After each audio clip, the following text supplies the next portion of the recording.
Welcome into the InsideCarolina.com Day After podcast. I'm your host, Tommy Ashley. We're sponsored by Johnny T-Shirt. The Day After podcast, it has become a regular staple here with Inside Carolina. Of course, Jason Staples and Buck Sanders join me.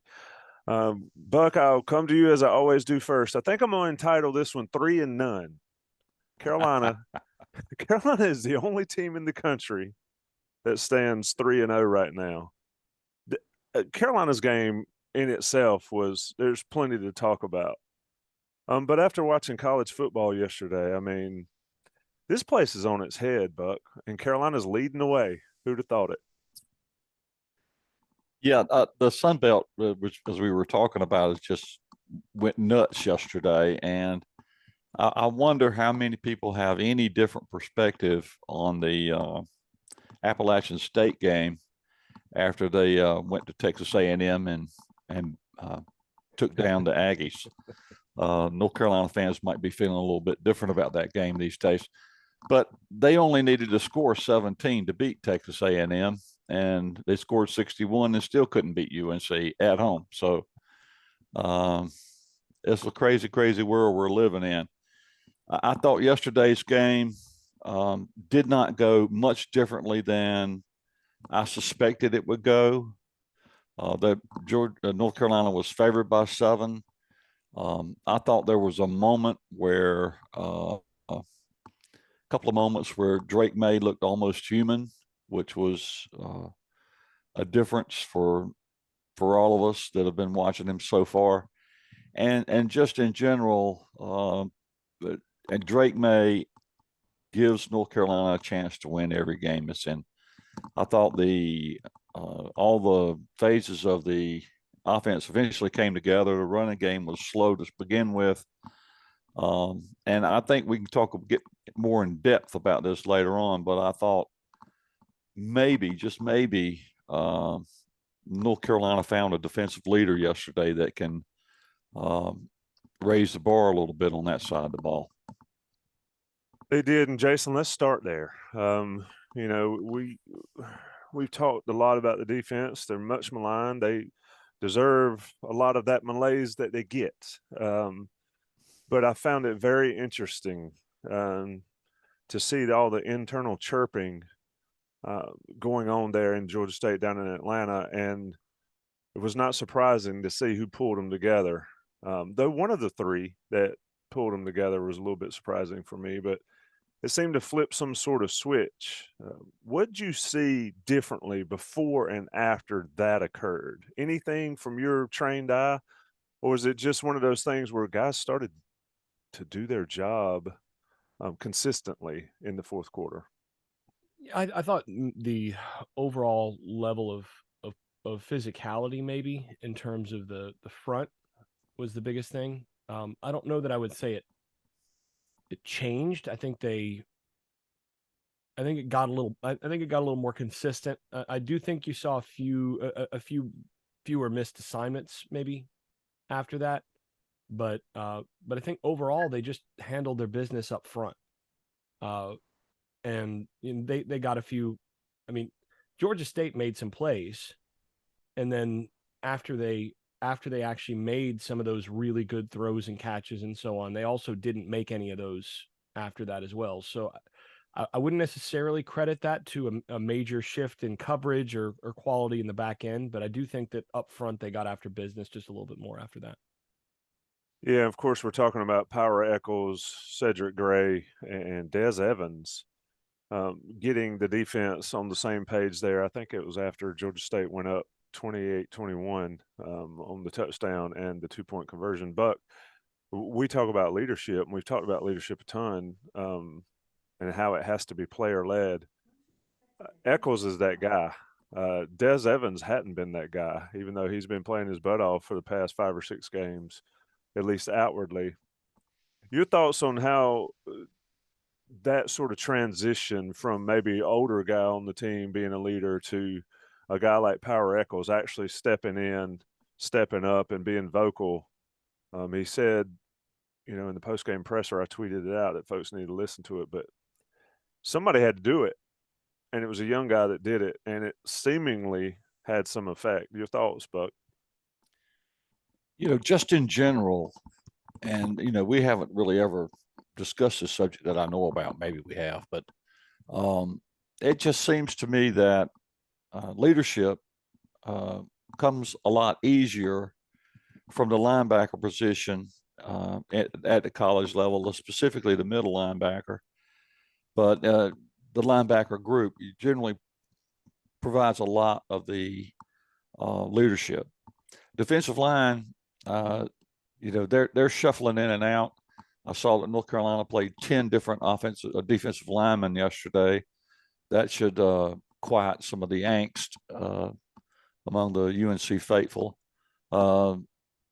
So that they can't, it's harder for them to be a leader because they're just not there every play. On the back end, the guys back there can be a leader and have in the past on certain teams, but I just think it's somehow easier. And the linebackers are directing traffic a lot of times anyway. So maybe that's got something to do with it. And I know, Chaz Surratt was sort of the leader initially with Mac Brown's teams, and then Jeremiah Gimmel. And here, I guess, is just partially that, but we all know and have seen in this limited time at UNC that Power Echols is an extremely intense person, and not one that takes things lightly. And all these guys are not used to losing.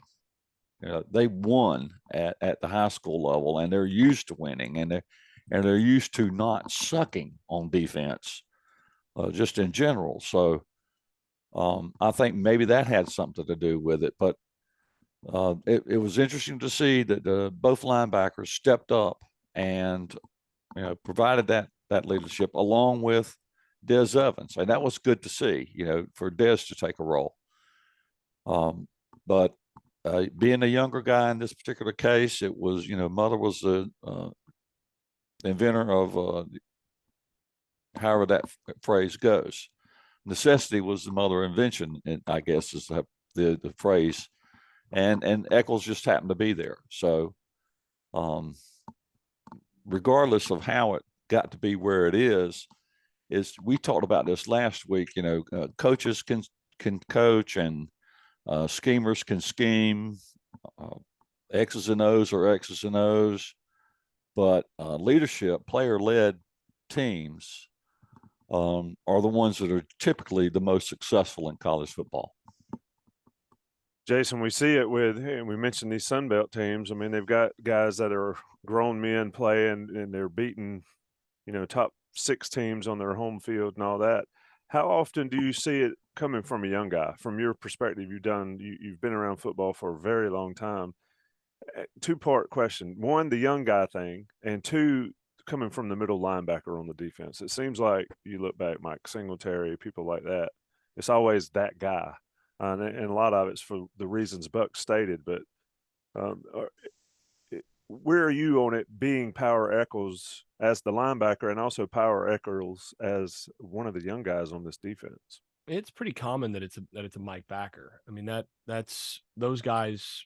First of all, those guys have to typically be pretty smart because they're usually the guys that are getting the front set and all of that. So your backers now these days, your Will or your Mike are often interchangeable, but those guys usually are really involved in that. They have to know the whole defense, and they don't come off the field much. I mean, backers play a lot, so that gives them a lot of leeway in terms of that. And then in terms of personality and all that, those guys tend to be guys that are going to go out and hit people quite a bit, and so that gives them a little bit of additional cachet. And then if you add more of a guy that's willing to speak and to be the guy to step up and say something, then that's what you're going to get. I mean, a guy like Cedric Gray, as far as I can tell, not really gonna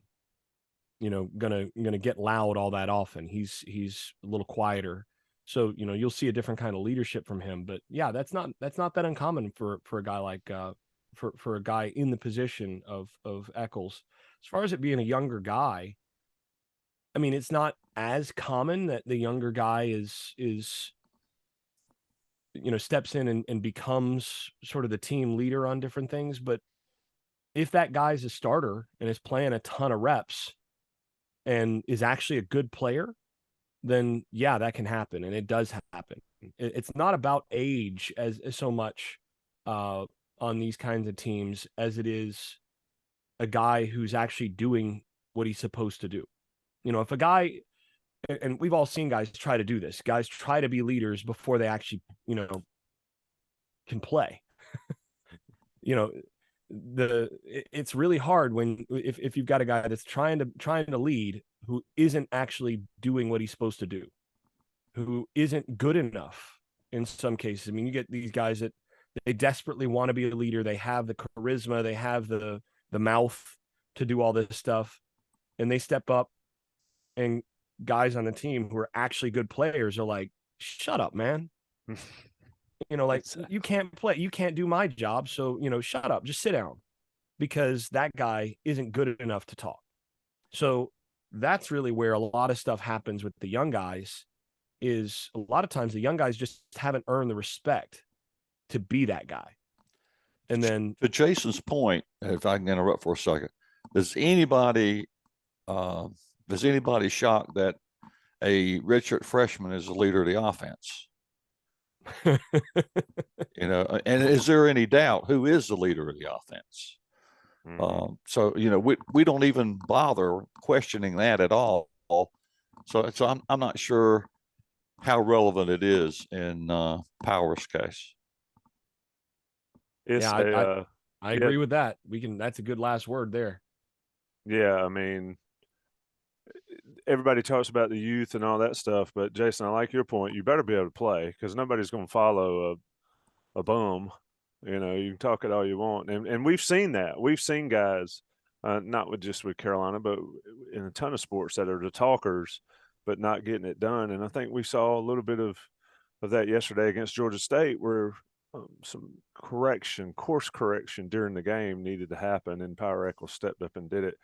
As far as the defensive performance, this is another one of those things, and Jason, I sort of ask you, and I'll start with you on this point, is that Carolina looked pretty good early, lapsed, did not look like they even wanted to be there, and then stepped it back up. I mean, virtually identical to the App State game, though you said App helped them in those second and third quarters. What did you see yesterday that allowed Carolina to have some effect on defense, and then basically be a skeleton crew out there when Georgia State got it rolling? What was the difference? Well, I think one is Chase Bryce. I mean, App State made some plays down the stretch with the receivers they've got and the quarterback that they've got that really Georgia State just didn't have those players. Mm-hmm. And they made some plays. They had some guys that could do some things, but Granger, actually his stat line's good, better than it really should be coming out of this game. 16 to 24, 184 yards, 3 touchdowns, no picks, 2 sacks. That's not the stat line that you'd like him to have coming out of this game. But ultimately, I think Georgia State knew they needed to keep running the football to be able to pull this game out. And really the difference is, and I need to pull up the stats in the final quarter here, but the difference is once they got into the fourth quarter, Georgia State had 30 rush yards, 3.3 yards per rush. And they weren't, once they were off schedule and they weren't able to throw the football off of play action and some of the things that they were doing, that I think is really where the game changed.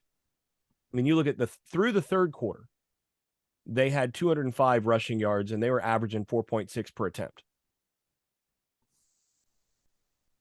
That, to me, the difference in the ball game is in the fourth quarter, they cut the average rushing yards per attempt from 4.6 to 3.3.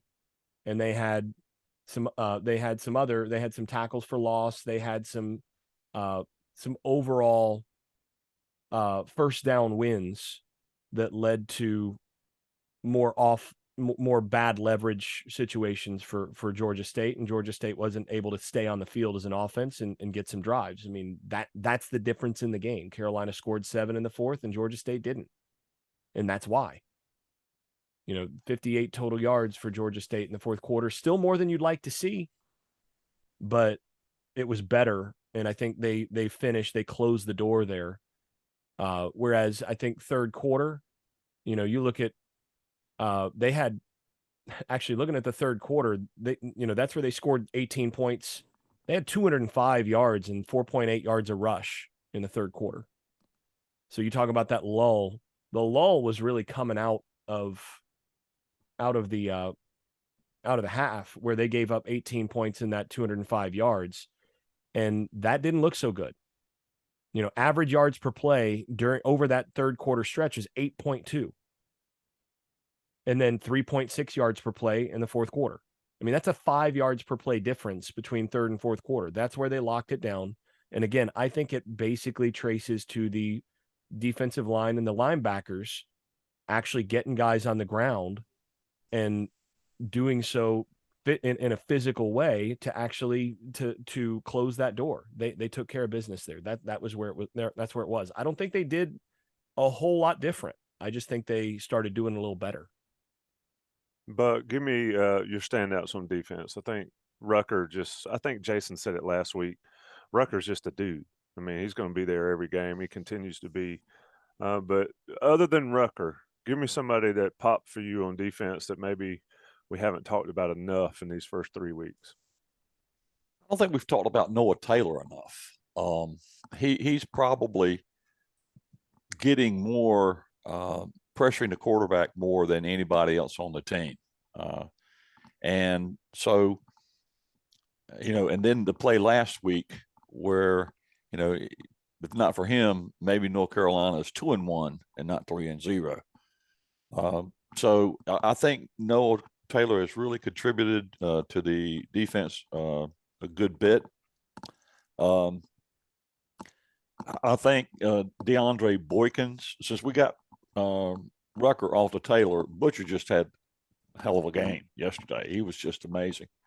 But since he's off the table, then I think Boykins has, for a redshirt freshman, he is playing as well as just about anybody else in the secondary.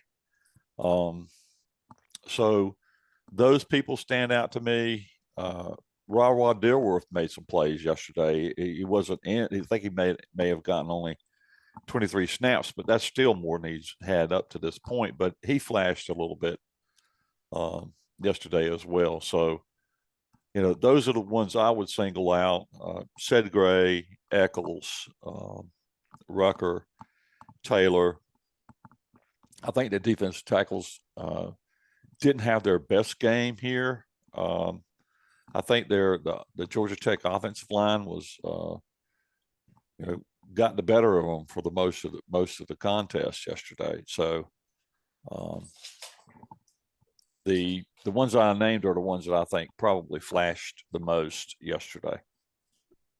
Jason, couple points. I'll start with defensive line. Travis Shaw, 17 snaps. I don't think he got any at App. There's some names missing here.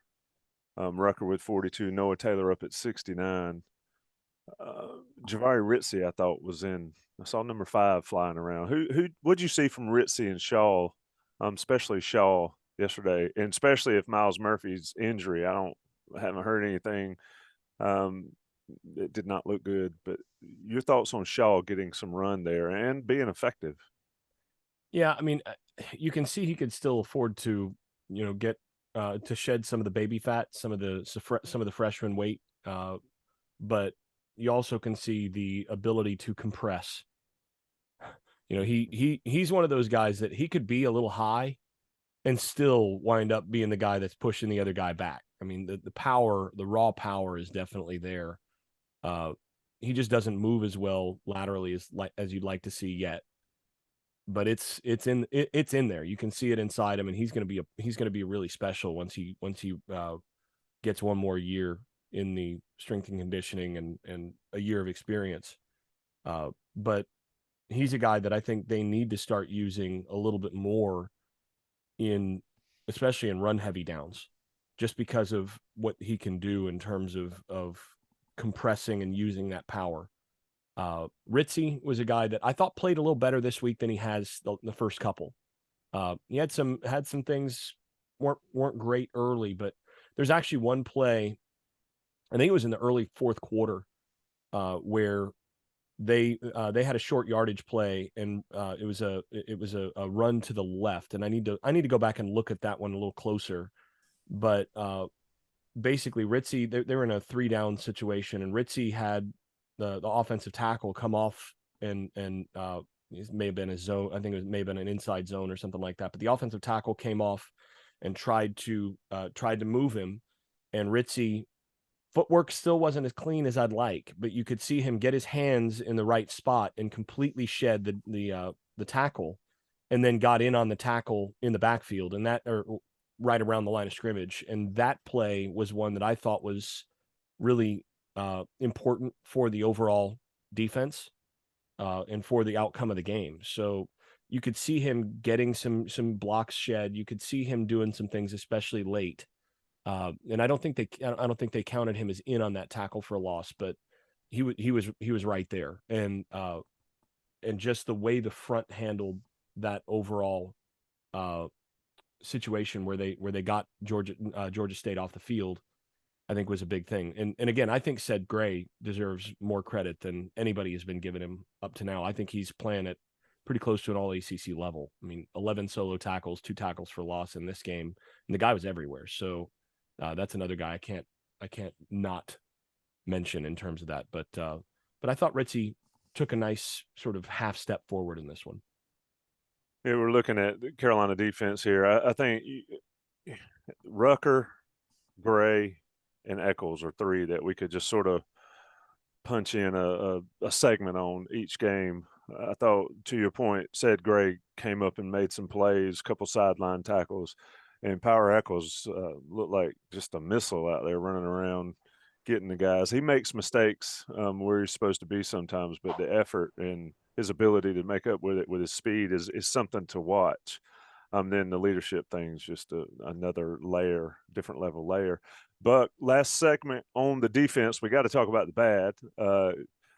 The defensive back snap counts, which is still interesting to me. 82 across the board. Grimes, Biggers, Duck, and Kelly. Boykins, you mentioned earlier, had 76. Will Hardy had 8. Buck, is the bye week something this defensive backfield desperately needs to figure this out? I mean, this is some of the plays back there were just – you wonder how they can continue to happen, yet they do. The bye week is something the entire defense needs. But, and to your point, it was so strange to me. We talk a little bit about, probably a little too often, about how North Carolina's defense, or in particular defensive line, is not performing up to their level of talent. And the TV announcers yesterday were talking about some of the problems North Carolina had on the edges on defense, the corners. And, I know that this is kind of a Gene Chizik thing where the corners may play off a little bit, off of a lot off of receivers, and on the philosophy of getting the ball in front of them, keeping everything in front of them, not giving up the big plays.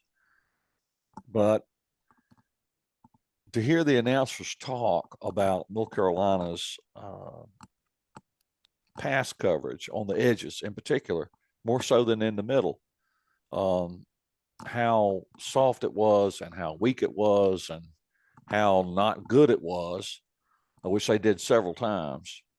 And to remember that Tony Grimes is a 5-star, and he made a heck of a play on one of the deep throws. It was like an NFL play, no question.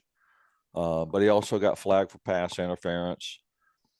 And then Storm Duck, who had one of the best freshman seasons ever at North Carolina at corner, And for a long time, we talked about how UNC fans were so looking forward to seeing Grimes and Duck holding down those corner spots. And excuse me. And then you got Charlton Warren, who has a reputation as a good coach in the secondary. I just don't know what to say. And they're not bringing anybody off of the bench to spell those guys. Maybe they're just letting them take their lumps. I don't know what's going on there, but the Day Hollins, I don't know if he's hurt or not, but he's played a lot for North Carolina at corner. Dante Balfour has played some for North Carolina at DB, at corner, and Obi has played some at corner. So there are people on the bench that can play the position. And why? In fairness, Obi did get ejected yesterday. Yeah, he did. But even though there are some options there, Grimes and Duck were the only corners to get any snaps yesterday, which is just hard to figure out unless, perhaps Warren and Chiswick are just saying, listen, we have a certain style of, the way we play our coverages, and we want Grimes and Duck to get comfortable in that scheme. So we're going to give them as many reps as we possibly can. That's the only thing I can figure. If anybody else has any better ideas than that, then, please let me know. But it is odd, no question. Jason, to that point, it's amazing what the physicality on the defensive line does for the back end. We saw that in the fourth quarter. But you mentioned on Twitter during the game, it's not that something to the effect of it's not that difficult when the defense provides you the same look every play. Offenses can figure it out. And if I misquote you, correct me there. But it just seems like, yeah, there were some plays in there. They made a few plays, but Georgia State guys were running loose. And yes, the Sun Belt's good, and Georgia State's probably not bad, but they're certainly not a prolific passing team. What did you see? What kind of breakdowns can we expect on your video stuff from this week, from this game? Because some of the plays I saw look very familiar for 3 weeks now. If I could get in here real quick, Jason, you don't have to diagram all the horrible plays. You can leave some of those, on the cutting room floor as you go through that.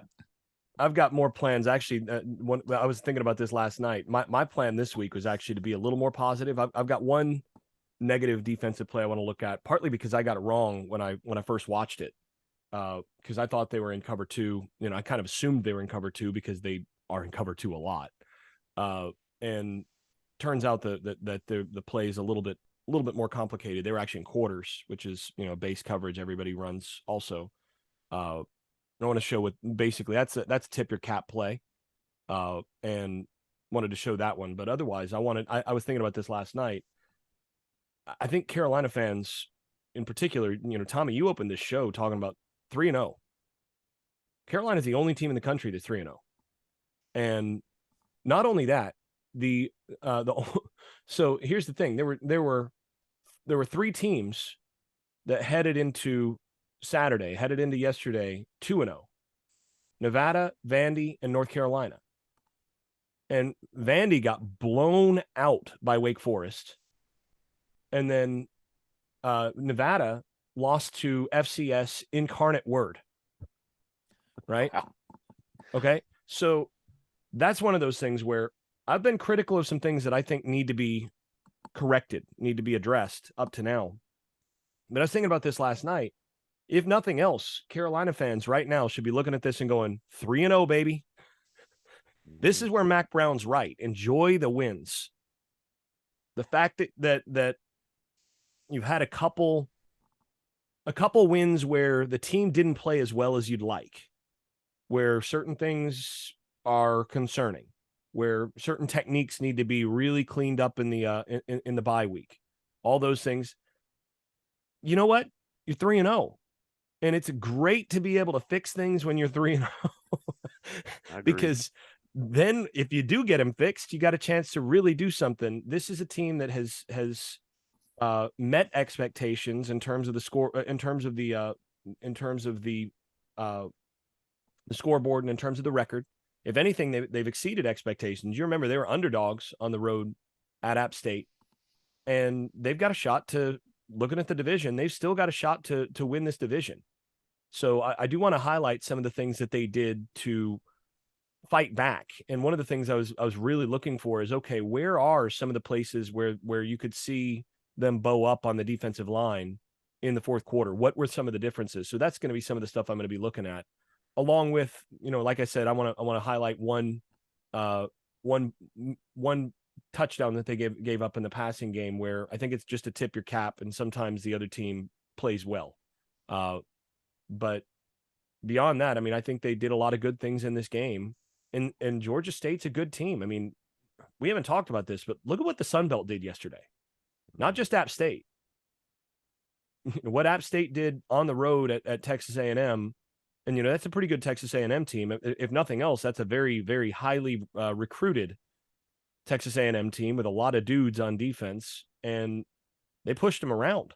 They pushed Texas A&M around up front, which, I've been critical about how North Carolina's defensive line looked against App State, and Texas A&M has more they're one of the few teams in the country that has more highly recruited players on the defensive line than North Carolina does at this point. And they got pushed around up front by App State too. So, that brings certain things into mind. And, but you look at, they're not the only ones. What happened in Nebraska yesterday? Beat by a Sun Belt team. What happened in Notre Dame yesterday? Beat by a Sun Belt team. This is why you got to celebrate when you win a game. Winning is really hard in college football. And someone like me, I'm going to come in and I'm going to say, this is something that I see that needs fixed if I think it needs to be emphasized.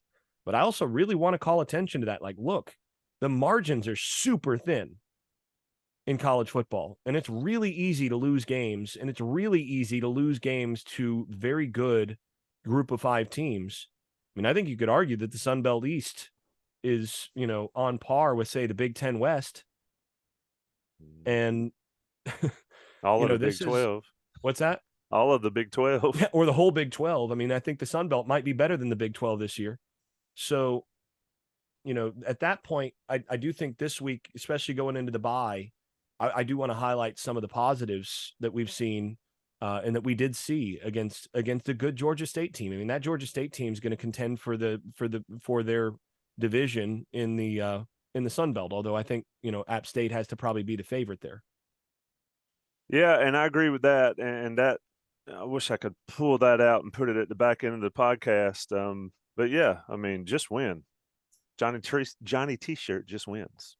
They support Inside Carolina, and they support this podcast, and they support you, the premium subscriber of Inside Carolina.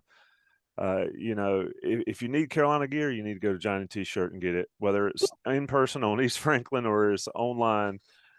This is still fascinating to me as a person who remembers the old days. They bring it straight to your door. If you just get on in a few clicks and throw in a credit card number, and they'll send it straight to your door. The customer service is great there. All the jerseys, hats, blankets, crew neck sweatshirts, anything you need from Johnny T-shirt. Visit them online, in store. Great alumni owned and operated. National Guys Pay the Bills on the audio version. It is the day after podcast. All right, Buck and Jason here with me the day after Inside Carolina podcast, and of course, Johnny T-shirt. Listen, guys, Buck, I'm going to come to you on this offense. You mentioned the leader of the offense is a redshirt freshman. Drake May has taken a pounding the last couple of weeks, but he keeps on ticking. Threw his first interception of the year, and he was not pleased with that.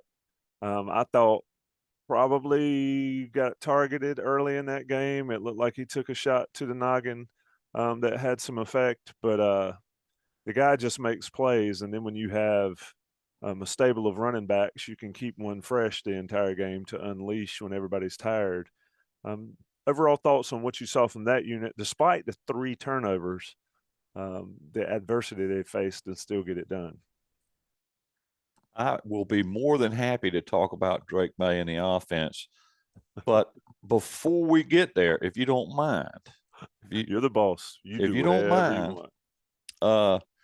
for a second, I think we ought to take a minute and appreciate what a huge turnaround there has been since the last year in special teams. Special teams has been outstanding. And you look at some of the numbers, they're just really good. And the block field goal, Ben Kiernan punting the ball for an average of 54, yards per punt. Burnett has not missed a kick this year. Even on kickoff returns. Yesterday, Hampton had a nice kickoff return. And Cam Kelly, even though Downs, he's been returning the ball since Downs has been out, has been doing a great job on returns. He had a 17-yard return yesterday. And on that whole thing brings to mind what that all means, all what those numbers all mean. Yesterday, Hampton made a big mistake on a kickoff. He stepped out of bounds at the 2-yard line on the kickoff, put North Carolina in the hole. They go 3 and out. Well, on the punt, Kiernan knocks the ball 74 yards downfield, and just an amazing punt. And then they hold Georgia State to a 3 and out. And on the punt back to UNC, it didn't just not go as far, but when North Carolina got their hands on it, Kelly returned it 17 yards. And now North Carolina's got the ball on the 45, where they started the previous drive at the 2. The ability to flip field position like that is such an underestimated part of the game and something that we too often ignore. We see it in the other direction and we complain about it, but when something good's happening for North Carolina there, maybe we don't talk about it often enough. And Jason was just earlier talking about North Carolina winning games, and they should just be happy about that. Well, a bunch of former players, UNC players, having talked to them in the past, will bring up the fact that we've always been taught that as long as you win 2 out of the 3 phases of a football game, you've got a great chance to win. They've been winning the offensive piece, and they've been winning the special teams piece. And I don't know that they would be 3-0 if their special teams were bad. So I just wanted to give a shout out to special teams. We never talk about it enough before we get to Drake May. And I'll keep my comments about Drake brief, because I'll let Jason chew on that monster a little bit more. But it hurt my feelings during the summer when David Hale tweeted out his tiers of ACC quarterbacks, and he put like Drake May at the very bottom of the conference, or they hadn't even decided who the quarterback was going to be, but whoever won the job between Drake and Criswell, David Hale had them at like the 8th or 9th tier, like only better than 4 possible quarterbacks in the ACC. Well, May is leading the ACC in QBR, and it's not really close. And what is also so interesting is that some of the quarterbacks that were picked to be, the ESPN crowd was deciding, is this guy the best or this guy the best, have not done so well. Brennan Armstrong, I don't know, the coaching change has not been kind to him so far. He's dead last in the ACC in QBR. He looked terrible yesterday. Phil Jerkovic, next to last in the conference. Devin Leary. That guy's throwing from his back. Right. But I mean, Tyler Van Dyke, Devin Leary, Keaton Slovis, all these guys they talked about that were, so good and we're just going to feature these incredible passing attacks are way down the list from Drake May. Of course, we have to take in competition, into consideration, but how do we know what App State and Georgia State are comparatively to what these other teams have played? I don't think Bethune-Cookman was, a bear for Miami, for as an example. So, and May is like 4th in the country in QBR. I mean, and that's not counting what a little bit of a step back he had yesterday. But the guys that are really having a year so far through early in the season, and Staples could talk about this if he has time. Jordan Travis is having himself a year at QB for Florida State. Still a little early, but he did have a pretty dang good game against LSU. The DJ unpronounceable at Clemson is having a good year. And Riley Leonard at Duke. But it's hard to, you think about these things and you think you've got it wired in the off season. Oh, this team is going to be super great, offensively, because this quarterback is awesome and they're just going to, do wonders and eat cucumbers.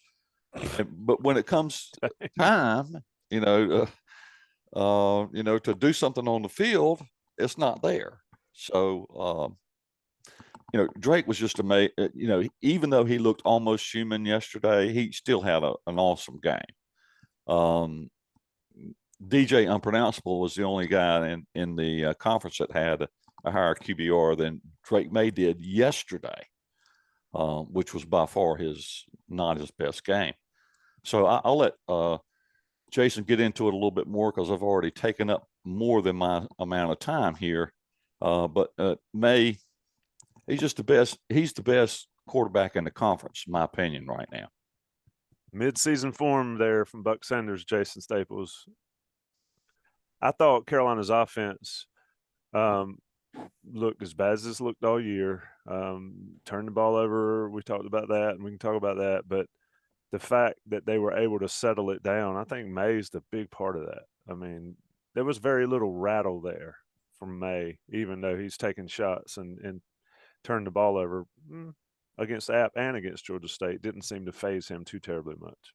Yeah, and both of those turnovers were, really influential in in the course of the game. I mean, both of those were, sort of ill-timed, although no turnovers ever good. But the thing that you love about it, about how he handled that, is he came back with no apparent memory. There was no scarring from those turnovers. He came back and just took care of business. And Buck, I agree. I think Drake is, funny thing is, I might have been the only person in the country who thought there was a real chance coming into this season that Drake May might be the best quarterback in the ACC. Because the ACC has a lot of strong quarterbacks. But, I've thought since I got to see him in the spring, I've thought he's a potential top 5 draft pick. And not top 5 rounds. I'm talking about top 5 in the first round. And he's done nothing to show me otherwise. I think what he did yesterday, there were times where he looked human, you say. He still was 20 of 25. He threw 5 incompletions, one of which was, the problem is that one of those was complete to the other team, which is the first we've seen that. And it was a very poor throw. But, that's human from him. And that was, he was under more pressure yesterday than he has been all season. I mean, App couldn't get pressure on him. And Georgia State found ways to get pressure. Now, that's maybe a little concerning because there are going to be significantly better defensive lines that Carolina is going to face in the ACC and in their next game against Notre Dame. And that's a wounded Notre Dame team. So they're more dangerous now, I think, than they might have even been had they come in having won 3 or 4 games already. And I think that Notre Dame team's better than people think they are at this point after the loss to Marshall. But he's going to have this team in position to win games as long as he's on the field, just because, again, he's able to distribute. He's able to get rid of the football so easily. He understands pressure. He understands where pressure's coming from, and he's able to get the ball out reliably and accurately with pressure in his face. And you could see that over and over again yesterday. I did think yesterday was really the first time that it looked like they missed Downs and Antoine Green in terms of just having a little bit more downfield oomph. I think it'll help them. I think it'll help him a little bit more when he gets those guys back, obviously. But yeah, I mean, the other thing, by the way, to think about with the quarterbacks that you mentioned, it's several of the quarterbacks. You look at Tyler Van Dyke looking very different at Miami. You got to consider that the match, and this is where I want to bring Phil Longo into play. And again, you got to give him a lot of credit for what May looks like. Look at the coaching changes. You mentioned the coaching change with the kid from Virginia, Armstrong, with Armstrong, and Tyler Van Dyke is going through a coaching change. And if you so far historically, if you want to look at quarterbacks, one thing that that you've seen from Mario Cristobal is he's found ways to make quarterbacks on his own team look worse. And so far, I mean, Van Dyke looks like he's in a Cristobal controlled offense, as opposed to last year. He had a very good offensive coordinator who's historically made his quarterbacks look good. So I think that's a factor here too. And Longo has found some comfort level. You can see he's got full comfort level as a play caller with Drake May. The marriage there between the quarterback and the offensive coordinator is a really good one, because Longo can call what he wants to call and know this is something that his quarterback's confident in. And you can see there's certain things that he likes to do with May and with this personnel more than, say, he did with Howell last year, and the personnel that they had last year and the couple of years prior. And then there's some stuff that they did more with Howell that has not been called quite as much with May. So they've found a good mix to maximize what he does really well at this point. And he's done a great job of running exactly what they've wanted him to do and getting the ball out of his hand into the playmaker's hands. But the other thing that I think we really need to talk about here, and Buck, I think you'll wax poetic here because this is one of your guys. Drake May was they don't win that game yesterday without Drake May. I don't think. But I'm not sure that they win that game without Omarion Hampton either. That's a guy that really, we'll see how the rest of the season goes, but you could kind of feel it a little bit that guy kind of that high schooler became a man a little bit yesterday in the second half. And what he did in the second half, once they sort of figured out Georgia State's front and they were able to get some guys blocked, he made some plays, 17 carries, 112 yards. At one point he had 8 carries for 6 yards or something like that.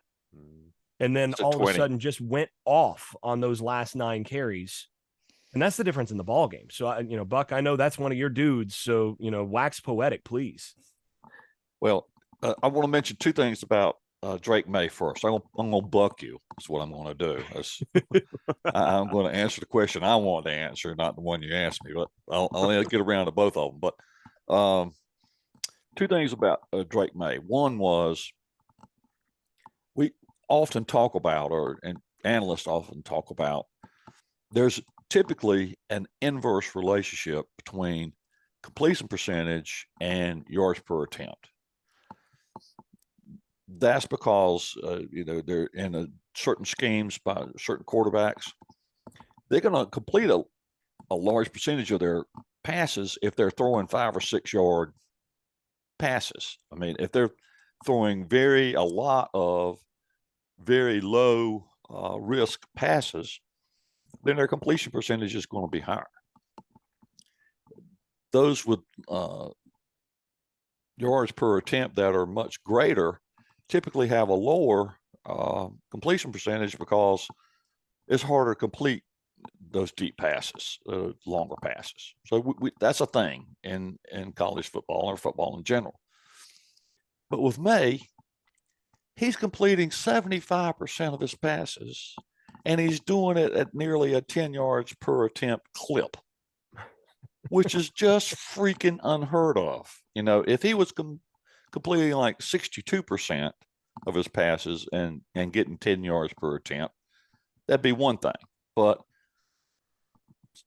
3/4 of the time he's throwing the ball for at least 10 yards.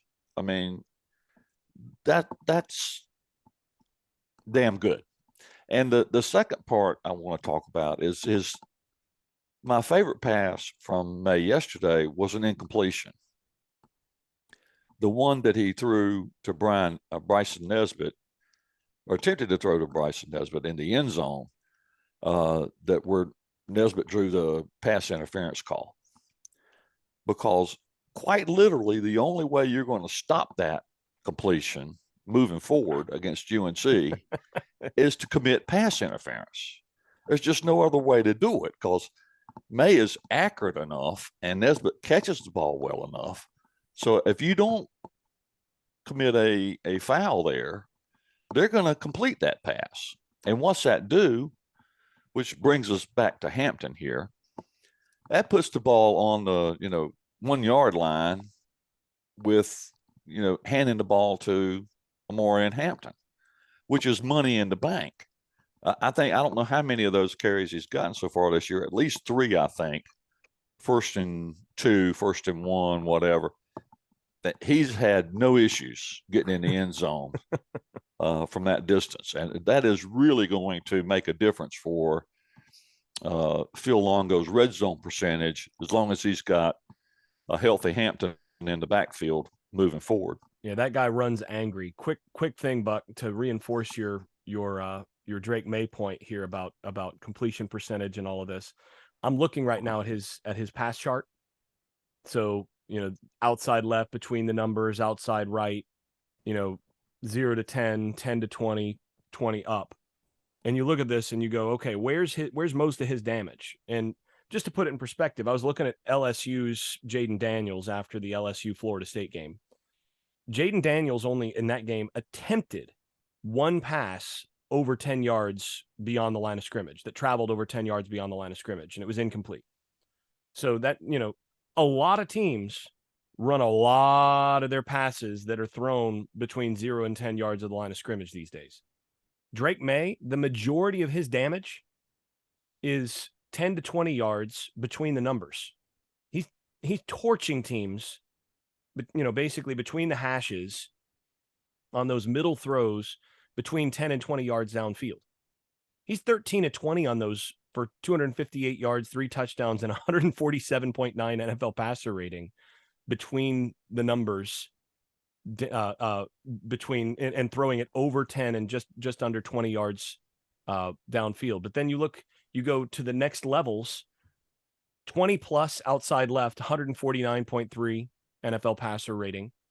The one interception that he threw between the numbers on the yesterday has diminished his 20 plus over the middle to 95.8 NFL passer rating, and then outside right 135.4 NFL passer rating.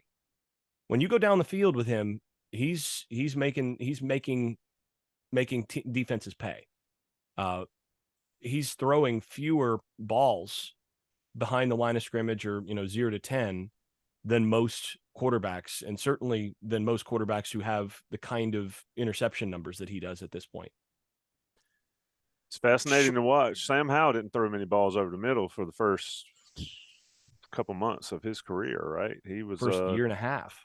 Yeah, he was outside the numbers a lot. May attacks it. I was looking at on the stats, talking about it a little bit different than what you're looking at. 2 for 3 for passes 15 plus yards yesterday. 2 for 3 for 75 yards. And just ridiculous numbers. And Hampton, I tweeted it when it happened. If you get to the fourth quarter and Omarion Hampton is rested and you've got a defensive line that's played 50, 60, 70 snaps, Carolina's chances are pretty solid in that.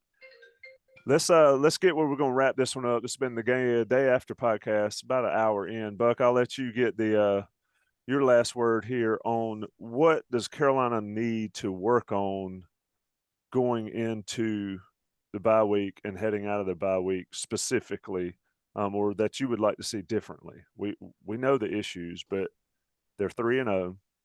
Max said enjoy the wins. Jason said enjoy the wins, but it does get tougher here in 2 weeks. So what do you directly expect or would like to expect to see when Carolina comes out against Notre Dame at, I said on yesterday, at 8:00 a.m. on ESPN Ocho, given what Notre Dame did yesterday? Yeah, I think that you could probably write that TV designation down ahead of that game, depending on how well, probably not depending on how Notre Dame does against Cal, but you know, there's a lot you can get done, and we're in the bye week at this stage of this is an early bye week, and I think there's a lot you can get done with that amount of time early in the season, because you have the freshness of having a lot of tape. They're not going to be short of things to show players that they've done wrong, particularly on defense. They could just point them to Inside Carolina to watch Jason's film reviews, and they'd have enough to look at in terms of what the defense has done wrong.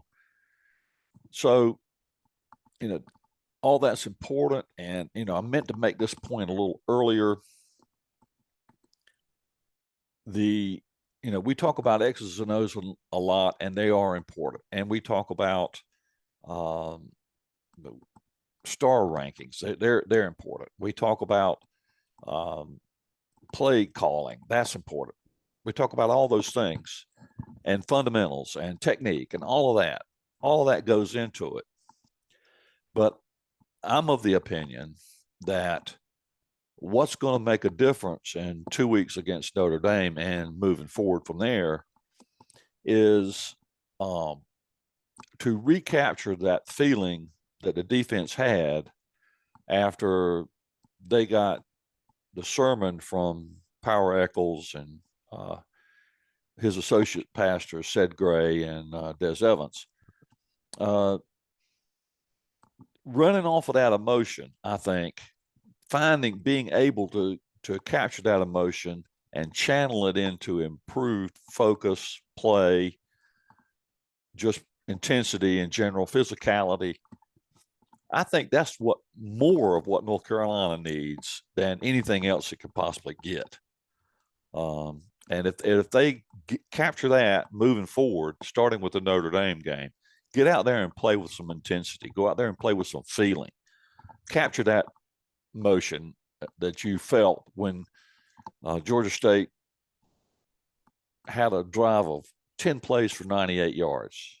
10 plays, they averaged nearly a first down every time they touched the ball. Came off their own 2-yard line and scored a touchdown on you. For the defense, capture how that made you feel. When you came off that sideline, you were ready to rip somebody's head off. You were so mad. Well, remember what that felt like and go out there and play with that intensity. And I think the defense it'll go a long way for the defense moving forward. Jason, before you get into it, I see a funny tweet from Not Danny Ford on Twitter. And it's not relevant to our discussion, but Texas A&M freshman class costs more than App State's entire football budget. Jason, Carolina into the bye week. I think if I'm looking at this team, obviously Buck nailed it on the defensive side. I think the right side of the offensive line needs to get it figured out maybe as well. But what direct improvement would you like to see in 2 weeks when Carolina comes out against Notre Dame? For me, there are two big things, and to me, it's actually less about feeling. So Buck gave you the motivational side of things. For me, it's a couple technical things. One is I really, really want to see the next, several days because one of the things about open dates is it gives you time to heal, and then you usually get a couple of days where you can focus a little more on fundamentals and cleaning some stuff up that you observed, you identified in earlier games.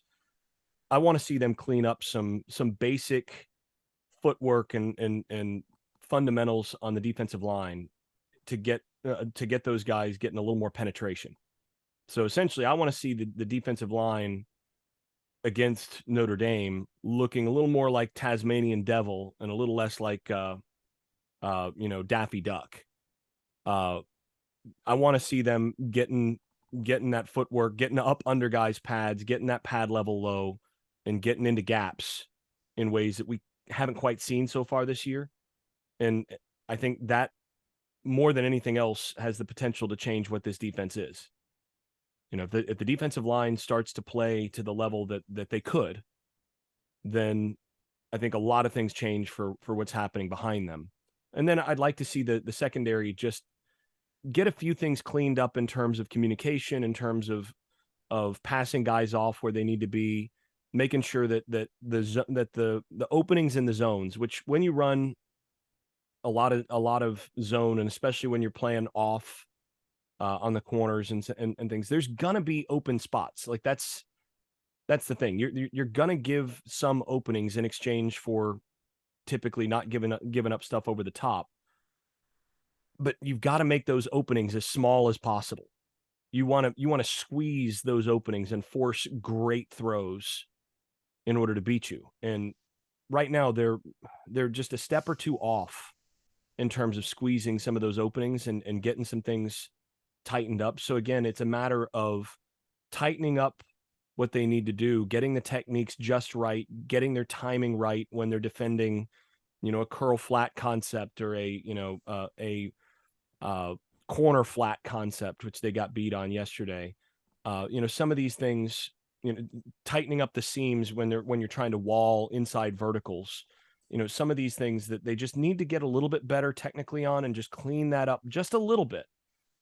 This defense, and I tweeted this out yesterday during the third quarter of the app game. This defense through 2.75 quarter or 2.75 games of the 2022 season looked as bad as any Larry Fedora defense did, which, that's not what was expected. That's not the level that this defense should be playing at. The one thing that I think is different is that I think this defense has the potential still to be a whole lot better than that, and to be, to finish the year strongly. They've got enough players that if they can just get things to gel and get a few things technically fixed and communicate just a little better, that they can be actually a good defense in the second half of the year. Not just bad, not just getting to where they're not being a terrible defense, but I think they could actually get to where they could be good.